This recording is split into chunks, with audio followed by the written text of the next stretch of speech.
Good afternoon. My name's Lee Benson. I'm reading my trilogy, which is called No Naked Walls, which is So You Want to Own an Art Gallery, Where's Your Gallery Now? And then the third book is called Now You're the Artist, Deal With It.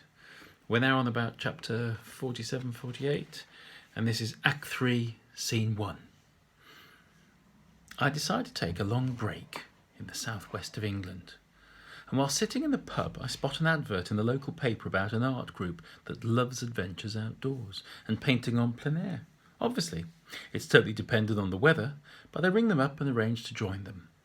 Luckily, it's a sunny day, and I mean a glorious blue sky with a few wisps of cloud floating by. And we're to meet in the car park at Ivybridge, off the main road, the A38. The trip is to take in the moors and some of the tors. Haytor's the first port of call. Those craggy split rocks are from a long ago deceased volcano. They're the remnants of the lava plugs. The views overlooking the moors and the surrounding landscapes are spectacular by any standard. We arrive at the location and disperse around the locale. After a few minutes of walking and spying, I find a spot I like, unravel my checkered picnic blanket and squeeze different tubes of paint onto my travelling palette. I need only a few moments of observation before I apply the wash and nestle in to paint my new masterpiece. One of the women in the group, she is sitting on a fold-up chair about 100 yards from me, sketching away. I can't help noticing that she's wearing a long skirt with ankle boots and the green crocheted top. Meanwhile, I'm really trying to focus and I'm getting into this particular painting. It's flowing quite nicely. The rocks have a sparkle and a sheen to them, and the atmosphere is intoxicating. Off in the distance, I can hear sheep bleating and crows squawking. I find myself humming and whistling, quite lost in the moment. The woman I couldn't help but notice, stands slowly, dusts her skirt down, and leaves a sketchbook on the grass. She walks carefully and elegantly over to me, and without saying a word, lies down on my blanket. Then she pulls back her split skirt, exposing her black stockings. I don't know who she is, apart from the fact that she was on the coach and therefore must be one of the group. What do you think of these? She says. Not bad, I reply, callously returning to my subject. You do have to concentrate when working in watercolours, you know. Make every stroke count. She hoists her skirt higher and arches one leg. This is one of my favourite poses in my life drawing classes. It makes a good subject to paint, she says. Well, that's all very well, but I haven't finished my landscape and that takes precedence. She looks up at me and in the appealing manner, I'm horny. I'm not, I reply, continuing to paint. For heaven's sakes, I don't even know your name. She removes her minuscule thong and lies in full glory in public on the top of a hill. I really need sex now. Surely you're not going to refuse me. Look, she parts her legs and arches her back. Now, when you're offered something on the plate, let's be honest and say it might sound like a good idea. But the idea of having a bit of rumpy-pumpy in public with someone I don't know does not. Call me old-fashioned. I do have boundaries, you know. So she starts rubbing herself and moaning louder by the second. Anyone would think you're having a good time, I say, trying to lighten up the situation and still continue painting. Suddenly she screams out, I want to do it now. Around us, I can see a lot of people, including the group, looking in our direction. You'd have to be stone deaf not to hear her demands reverberating around the hillside. Okay, joke's over. Who's putting you up to this? It's not funny anymore. I said it in a quiet manner, but she shouts back, You're such a self-important prick. Who do you think you are? Her demeanour has changed completely, and alarm bells are ringing. I think she's a bit off the wall. Why can't a woman demand sex when she wants to have it? I suppose it's fine when a man does. You're all shits, every single one of you. I'm feeling more than a little nervous now, and she's shaking in rage. She stands up, rips her skirt off and pulls the blanket off the ground, scattering everything all down the hill. Fuck you and your paintings. I hate your whistling too. She picks up one of the sable brushes and makes a lunge at me. Holy Mother of God, as a good Catholic would say, and I'm not even Catholic. She just misses my face as I sidestep. I try to defuse her with reason. What's the matter with you? You don't know me. You've no idea who I am. Calm down, for heaven's sakes. This apparently does not diffuse anything about the situation. Several members of the group are walking over towards us. This has the same effect as a red rag to a bull, and she makes another stab at my face and just catches my cheek. You stole from my lover. You sold his work and made a fortune from his art. You're all leeches in the art world. I should fuck you till you die.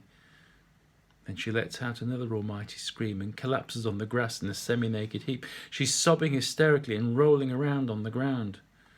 One of the other chaps asks me if I'm okay. Why, I reply. Is this her normal behaviour? I've never met her before in my life. She's completely mad. My hands are shaking as I try to retrieve my scattered equipment. Meanwhile, the mad woman has stopped sobbing and is now lying in the fetal position, mumbling to herself. Another man, wearing a pair of velvet loons some 40 years after they were last in vogue, pipes up. She's one of those strange model types, bit temperamental, you know what I mean? I bloody well do now, I say. Why didn't one of you say something? Oh, you know how it is. She's been okay for a while now. Something must have set her off. She's from Totnes. They're all a bit soft in the head down there. I didn't realise how dangerous it was to be an en plein air painter. It would appear that fresh air and good light are not enough to complete a masterpiece. One needs an adrenaline rush to add drama to your subject. I know what I need, and that's a stiff drink. A few of us walk down the path to the parked coach, and within a few minutes everyone, including the madwoman, are back on board. She says nothing as she walks past to a seat behind me, but seated, she mutters one word. Bastard, she whispers. I stand and walk to the front. Driver, please will you let me off at the nearest pub? It's an emergency. Right-o, then, me handsome. It's about a mile and a bit. It's the longest mile I've ever ridden on a bus, and when it stops, I jump straight off. I watch the coach pull away and see a hand in the back window gesticulating a none-too-happy salute in my direction. Then I remember what I was whistling that she took exception to. Hi-ho, it's off to paint I go. Several months later, I exhibit the painting in the mixed show, and I'm delighted when the lady approaches me and asks about the subject. She feels she knows the area. Madam, I say politely, there is so much more to this painting than I'm sure you won't believe me if I tell you. Anyway, I'm delighted because she goes ahead and purchases it. All in a day's work, methinks. I had the title of the picture too, called A Lucky Escape. Act 3, Scene 2. So today's trek along the coastal path is accompanied by 100 skulls and a squall that keeps knocking me in the back. The waves are behaving like horses running wild, and the crashing of water on the shale applauds as the tide ebbs away. Perfect conditions, albeit a tad windy. The view is sublime. A headland with trees, a few scattered boats bobbing on their moorings, a pathway meanders off down around the remains of a Second World War gun emplacement. It's quiet, and there's an even bench with a little plaque in memory of Uncle Bob, who loved looking out to sea. I sit and open my flask of coffee. Yeah, coffee. It's far too early for a snifter, even for a practicing artist. I love the sea. I connect and lose myself thinking. Whatever needs to leave my mind does, and travels far away to leave more room to ponder and fill with anything new that comes along. I have peace for a full 15 minutes when an elderly chap walks by, stopping in front of me and blocking my view. Great view from here, he says. I smile and reply, yes, it was. What are you doing then, painting or something? You could say that. Would you mind moving either to the left or to the right, please? I'll sit beside you if you move, you mess. Trying to discourage him, I say, I never speak to anyone when I'm lost in my art. I try to sound pretentious and I fail. I love art. My wife used to paint. She loved Elvis Presley and Tom Jones as well. He's still alive, mind. I make no effort to respond. She passed on a few years ago. She'd have loved watching you paint. I hold my brush poised in anticipation of whatever else he might say. I can't concentrate. Are you anyone I should know then? You never know, says I. Maybe in 100 years. With controlled frustration, I smile again. He nods for a few seconds and continues. I knew Bob. Great mates we were. We played darts at the pub up the road every Tuesday. I give in. Do you still play then? No, my arthritis keeps playing up now. It's so painful in me throwing arm. Just about lift a pint these days. You should try half pints then, I say. Less weight. He goes quiet.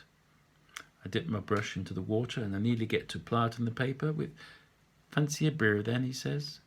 Thanks, but no, it's not 10:30 yet. I'm going nowhere till this watercolour's finished. I didn't mean now exactly. In a couple of hours. It opens at midday. We'll see, I reply, trying to placate him. I'm smiling externally while inside my body shouting, please go away. as far away as possible now. He's quiet at last, and I cautiously begin painting again. He nods occasionally, giving the odd cough to remind me he's still there. The gulls continue soaring against the wind above, and the crashing waves nearly make everything seem all right. Strolling from another point of the gun point is a tall man. He's wearing a smart black overcoat and a multi-striped Paul Smith scarf. He's walking rather slowly and deliberately toward us. Keep going, I want to shout out. Alas, he walks straight up to the bench and greets us. Lovely view, innit? Londoner. Why make a statement then add the question? It's either a lovely view or not. Look. What are you doing? Painting. He's painted the headland, the old man pipes up. Well, that's nice then. Let's have a look. So another spectator's now joined me, and they both get acquainted and they talk louder. Gents, please, a little softer if you don't mind. Mate? I hate being called mate. It's not like you're having to think or something, is it? I don't reply. Mantra time. Make every brush stroke count. Does that include poking his eye out with my sable brush? I apply a calming blue wash to the paper. She only bleeding ups and leaves me and left the dog, mind. Why don't the two of you sort the world out in the pub up the road? Temperamental bloody artists, they're all the same. The old man tuts. I was only telling him how much my wife Elvis loved Elvis and Tom Jones. Finally, both walk off to the pub. Dog bounces over and cocks his leg on the bench. Piss off! And he does the smarmy little sod. Ah yes, en plein air, nothing to beat it. An hour later, and I'm pleased with my efforts. Thirsty too, so I head off for a well-deserved pint. Where you been? You been ages. Painting, I say. Thought you dropped off the cliff, mate. How can you do all that wishy-washy stuff for so long? What do you do? Do I care? IT, mate. Ah, yes. Push little knobs in front of a screen all day. How fascinating. The barman pulls a pint. You're all right, mate. I'm Kelvin, by the way. We're on the Doom Bar. 2 Doom Bars and a cider, please, barman. It's costly business minding one's own business. Go on then. Let's have a butcher's. I reluctantly pull the pad out from my bag. It's all right, that, isn't it? I concur. You what? I agree. He agrees. My wife would have liked that too. Here you are then. Have it. It's a present. I'll buy you another cider then. It's a deal. I turn round to Kelvin. Some of us are generous arty types, you know. Venter costs, time, paint, paper and 2 more rounds. Oh well, I'll put it down to the setting up expenses. Here's to another attempt tomorrow. Act 4, Scene 1. To follow.